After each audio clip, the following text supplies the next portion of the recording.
Assalamualaikum warahmatullahi wabarakatuh. Perkenalkan, nama saya Muhammad Ramadan, saya dari SD Menteng Atas 02. Pada kesempatan kali ini saya ingin melaksanakan tugas untuk kegiatan, yaitu adalah model pendampingan care. Pada saat hari ini saya bersama dengan teman sejawat saya bernama siapa Bu? Ibu namanya? Perkenalkan, saya Dewi Sianingsi, guru kelas 5A dari SD Menteng Atas 02. Bu Dewi mengajar di SD Menteng Atas 02, sekarang mengajar di kelas berapa? Kelas 5A. Kelas 5A, baik. Terima kasih Dewi. Berdasarkan informasi bahwasannya sekolah SD Menteng Atas 02 itu adalah sekolah pemodelan inklusi. Apakah benar Ibu? Iya, saya berbagi sedikit SD Menteng Atas 04 yang menjadi sekolah model inklusi sejak tahun 2000, kalau tidak salah 2013 atau 2000. Terima kasih Ibu informasinya. Pada kesempatan kali ini saya ingin ada beberapa pertanyaan pemantik tentunya untuk kegiatan pada hari ini. Ya, bagaimana sih sebenarnya perasaan Ibu sebagai guru inklusi di SDN Menteng Atas 04, lalu dirubah menjadi SDN Menteng Atas 02? Meskipun memang kita backgroundnya adalah guru kelas, karena memang sekolah pemodelan inklusi di saat Ibu mengajar saat itu di SDN Menteng Atas 04, bagaimana menghadapi keberagaman tersebut? Boleh Ibu kasih share kepada teman-teman semua yang berada di rumah, serta guru-guru yang ingin tahu juga pengalaman Ibu Dewi ini selama mengajar di SDN Menteng Atas 04. Baik, terima kasih. Yang pertama pasti saat saya dikirim SK sama pemerintah untuk mengajar di SD Menteng Atas 04, tentunya shock yang pertama kali, karena pertama kali datang sudah disambut dengan anak berkebutuhan khusus yang memang nampak dari wajahnya sudah terlihat bahwa dia merupakan anak berkebutuhan khusus. Selanjutnya yang kedua, setelah saya ditugaskan untuk mengajar, kebetulan pertama kali saya mengajar di sini itu mengajar di kelas 4 yang muridnya itu kurang lebih ada 14 anak berkebutuhan khususnya, itu ada 9 yang masya Allah luar biasa, dari mulai tunagrahita ringan, ada juga anak autis, ada juga yang hiperaktif seperti itu. Yang pasti saya butuh adaptasi dengan keadaan di SD Menteng Atas 04.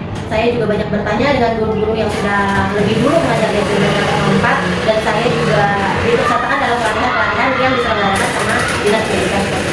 Baik, terima kasih Bu Dewi. Luar biasa Bu. Saya sangat senang sekali mendapatkan informasi dari Bu Dewi yang mana dulu pernah berpengalaman sebagai guru di sekolah pemodelan inklusi. Namun saat ini kan sudah delay grouping Bu Dewi ya. Tentunya apakah setelah delay grouping tersebut populasinya itu semakin banyak gitu? Kalau dulu kan mungkin siswanya sedikit, nah lalu inklusinya banyak. Bagaimana dengan keadaan sekarang di SD Menteng Atas 02? Apakah lebih banyak atau lebih sedikit? Baik, sebenarnya setelah di regrouping itu, tanpa kita sadari bahwa setiap kelas pasti memiliki anak berkebutuhan khusus. Jadi otomatis siswa kita memang populasinya atau jumlahnya yang tadinya sekelas hanya 14, dengan bergabung ke SD Menteng Atas 02 itu populasinya menjadi 32 dan 30, tapi dengan tambahan berbagai jenis anak berkebutuhan khusus juga. Karena tanpa kita sadari juga sebenarnya di setiap sekolah memang punya, hanya saja mereka belum identifikasi sendiri bahwa memang anak tersebut memang berkebutuhan khusus seperti itu kan.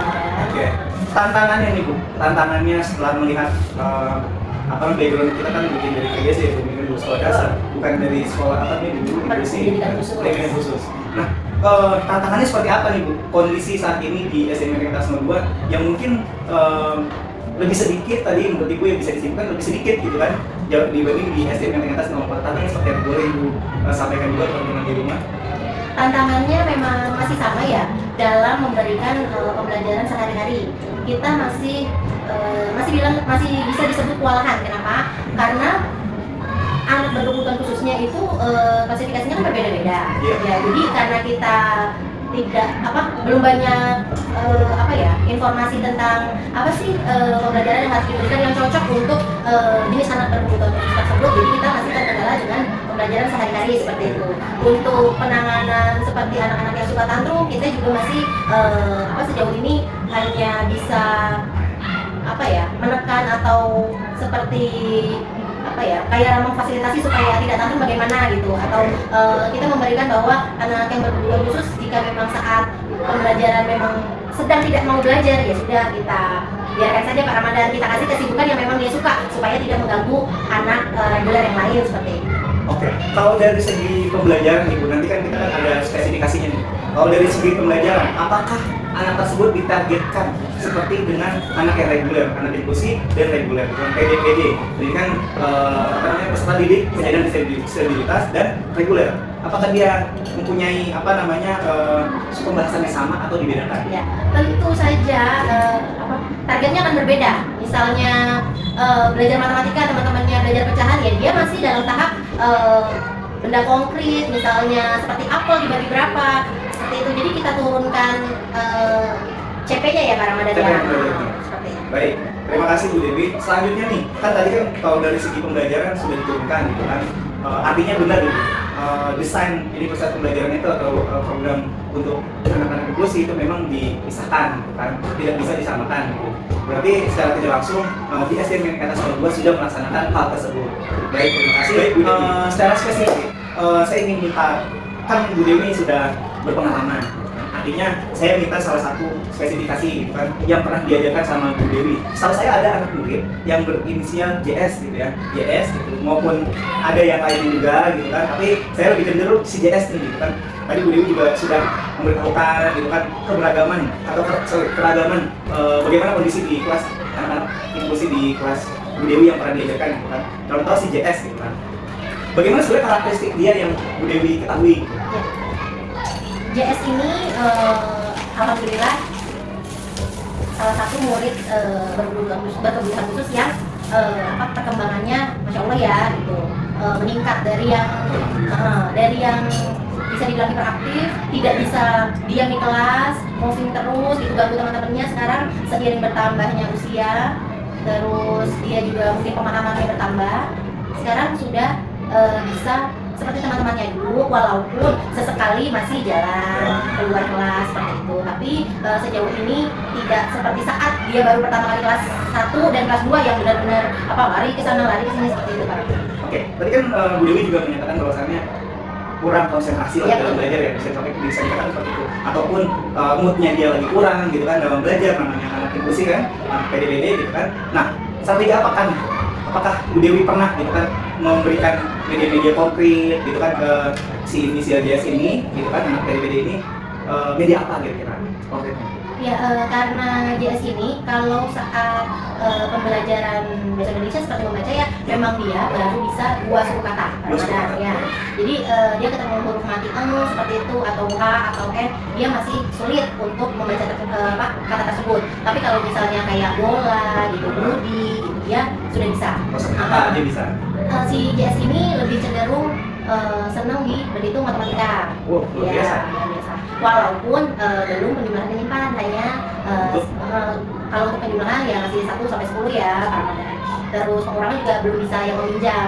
Jadi awal mula saya memperkenalkan penjumlahan dan pengurangan yang menjadikan dia suka, ya memang kita pakai benda konkret seperti kelereng, ya. Terus ada biji-bijian di sekitar sekolah kita gitu, daun yang bisa memang dia menghitung secara langsung seperti itu. Karena kalau misalnya belum ada bendanya, tidak ada bendanya, memang masih gambling dia Pak, gitu. Jadi masih perlu alat bantu untuk si JS ini. Tapi untuk minat ke matematika lebih suka daripada ke membaca. Memang betul Ibu, hal yang sudah dilakukan itu betul-betul gitu kan, menggunakan media-media konkret seperti kelereng gitu kan, ataupun mungkin pakai stick es krim gitu kan, guru-guru kelas seperti itu. Ya artinya itu sudah membantu anak-anak peserta didik ya kan, penyandang disabilitas supaya dia bisa mengikuti pembelajaran di dalam kelas meskipun memang porsinya sedikit berbeda. Jadi kita masih bersama lagi melanjutkan, tadi kan Bu Dewi sempat tuh secara visual gitu kan, gambar. Ada nggak kira-kira gambar yang pernah JS gambarkan untuk saat pembelajaran di kelas itu, ada nggak kira-kira? Ya dia memang senang ya Pak Ramadan ya untuk menggambar sesuatu yang pernah dilihat ya. Jadi kayak saya sedang mengajarkan bangun ruang, dia gambar bola Pak Ramadan. Gambar bola? Ya, gambar bola. Keren. Terus pernah juga saya ajarkan, saya sedang mengajar bangun datar layang-layang, dia gambar layang-layang. Gambar layang-layang. Ya, walaupun bentuknya tidak sempurna ya para Itu Ramadan. digambar terus, iya tidak sempurna tapi Iya. diwarnai juga. Iya, diwarnai. Jadi walaupun tidak sempurna tapi hampir mirip lah Hampir seperti mirip. itu. Untuk ibaratnya untuk kategori anak berkebutuhan khusus yang sudah bagus gambarnya. Sudah bagus ya Bang?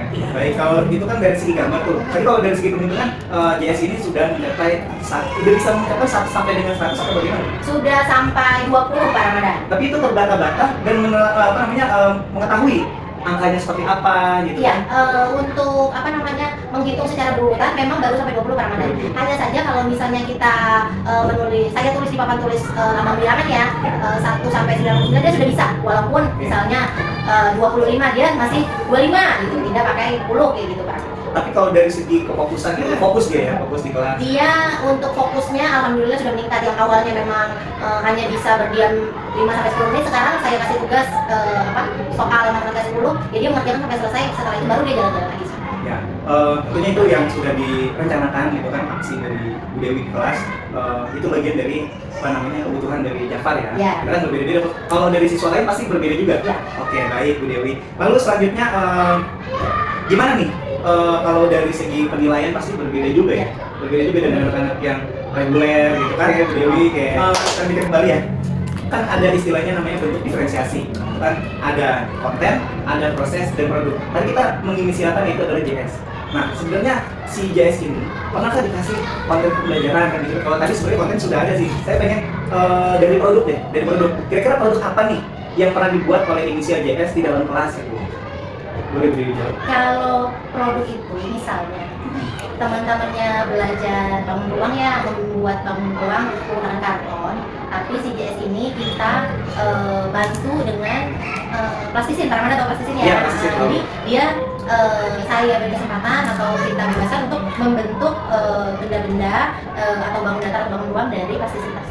Seperti itu. Oke, benar sekali Bu. Itu sangat-sangat membantu banget ya buat anak-anak siswa PDPD ini. Tentunya mereka sudah masuk lah, kan? Masuk dalam materi tersebut meskipun memang porsinya tadi berbeda-beda. Oke, lalu secara visual gitu kan, atau dari segi tempat duduk nih, apakah dari segi tempat duduk, apakah ada perbedaan antara siswa yang PDPD tadi dengan yang reguler? Apakah dia di paling depan gitu kan, atau di paling belakang gitu? Saya tahu gimana. Kalau si Jafar itu lebih JS? ya, seru lagi. Ya, Gak apa-apa. Gak apa-apa. Si JS ini memang kalau saya perhatikan ya, karena saya mengajar JS ini sudah ketemu di 2 tingkat ya, kelas 3 dan kelas 5 ini, Yeah. memang saya perhatikan memang lebih cenderung harus dekat dengan guru Pak Ramadan. Kenapa? Karena sesekali dia butuh bantuan, jadi harus dekat dengan saya, jadi bisa saya dampingi, dia bisa langsung komunikasi sama saya, karena memang dari segi artikulasi masih kurang jelas Pak Ramadan, jadi harus saya perhatikan betul-betul. Betul. Jadi posisi duduknya dekat dengan saya. Baik, penanganan Bu Dewi di kelas untuk siswa PDPD itu sudah sangat bagus ya, sangat bagus. Saya artinya guru hadir di kelas pada siswa PDPD tadi dan mereka merasa nyaman di kelas gitu. Dan mungkin kalau dari semua penglihatan dia di kelas papan tulis itu bagaimana? Kalau untuk penglihatan insya Allah aman. Aman ya? Ya, jadi memang ini aja sih Pak, kecenderungan masih butuh pertolongan orang lain dalam mengerjakan sesuatu gitu. Untuk penglihatan, untuk indera, alhamdulillah nggak ada masalah. Alhamdulillah. Oke, kan tentunya kan untuk materi pastikan anak-anak itu akan meningkat. Pastikan harus ada daya beda nih, daya beda gitu kan. Ya alhamdulillah sih Bu Dewi pasti menerangkan kepada anak-anak murid siswa PDPD yang jumlahnya mungkin 1 sampai 5 ada Bu? Ada ya, 1 sampai 5 ada. Tentunya pasti memiliki keragaman berbeda-beda juga spesifikasinya ya. Lalu kira-kira kalau dari segi dukungan nih, dari sekolah kita deh Bu, sekolah kita, apakah kita pernah bekerja sama supaya teman-teman yang di rumah juga tahu bekerja sama dengan instansi atau yayasan mengenai tentang guru pendidikan khusus atau mengenai tentang PDPD tadi? Boleh Ibu jelaskan teman-teman? Ya, banyak sekali ya, hampir setiap tahun kita melakukan seperti pelatihan-pelatihan yang diselenggarakan baik dari dinas maupun dari swasta. Nah ini yang sedang berjalan ya Pak Ramadan ya, Pak Ramadan tahu sendiri ya, kita sedang menjalin kerjasama dengan yang pertama sekolah Montessori dan yang kedua itu Yayasan IPA BK.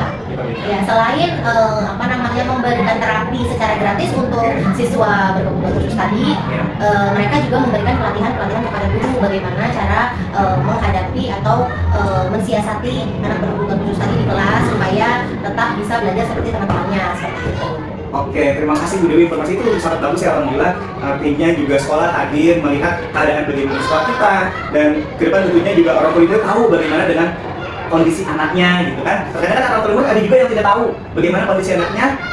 Tentunya dengan adanya kegiatan dari kerjasama di lingkungan sekolah dari Montessori dan YPBK ya, tentunya itu kita menjadi sekolah yang akan terarah gitu lah, kira-kira gitu. Nah terus selama target nih semester satu semester ini dari inisial JS tadi itu apa ya kira-kira? Dari inisial Outputnya lah, outputnya. Outputnya saya dia lebih mandiri pada Ramadan. Alhamdulillah. Ya. Jadi yang saya targetkan banget itu si JS ini bisa yang pertama toilet training sendiri ya Pak Ramadan ya. Oh, betul. Karena sejauh ini memang saat si JS ini ingin ke kamar mandi, saya perlu memanggil Caraka untuk mendampingi karena masih kesulitan dalam memakai dan memakainya sendiri seperti itu Pak Ramadan. Yeah. Jadi tetap kita sounding, kita ajarkan berkali-kali bagaimana sih supaya si anak nanti di kelas berikutnya bisa lebih mandiri Pak Ramadan.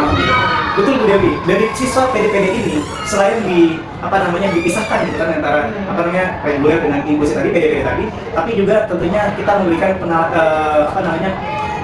sikap gitu kan, penilaian sikap yang paling utama untuk siswa PDPD ini.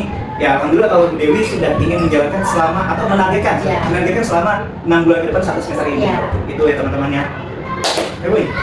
Baik Bu Dewi, untuk bisa disimpulkan mungkin ya, kalau asumsi saya berarti inisial JS ini tentunya termasuk kategori anak PDPD yaitu tunagrahita ringan ya, tunagrahita ringan. Itu benar Bu? Apakah si JS ini sudah melakukan tes psikolog? Ya, sebelumnya memang kita kan tidak bisa menjelas anak tersebut ya tanpa melakukan tes ke orang yang lebih memahami kemampuan peserta didik itu ya Kak Ramadan ya. Jadi memang saat terindikasi bahwa si JS ini anak berkebutuhan khusus, memang sekolah menyarankan untuk melakukan tes di lembaga kesehatan seperti itu.